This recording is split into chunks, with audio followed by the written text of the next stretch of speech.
siya! Pwede ka tayo mag-usap? Para saan, Paking? Wala na tayong dapat pang pag-usapan, tapos na tayo.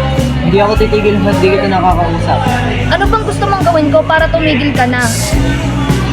Pwede ba bigyan mo ako ng isa pang pagkakataon upang maitama ko lahat ng pagkakamali ko sa'yo? Yun lang ba? Akala mo ba ganun lang kadali yun? Ako pa mismo nakakita.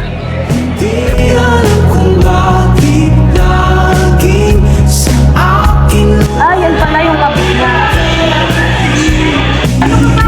Hindi ko pinagawa para ikaw. ako'y nagkulang.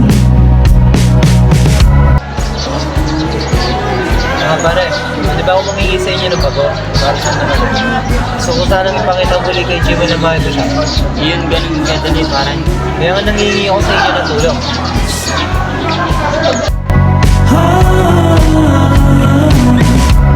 Tayong dalawa'y magkasama sa isang panaginip.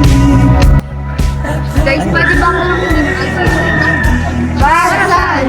Eh si Kim kasi nangihingi siya ng second chance. Eh mahal ko pa rin siya. Eh worth it naman kaya kung sakaling bibigyan mo.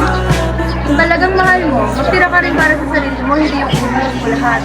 At kung gusto mo naman at ikin ng second chance, dapat baguhin ni Kim yung paraan ng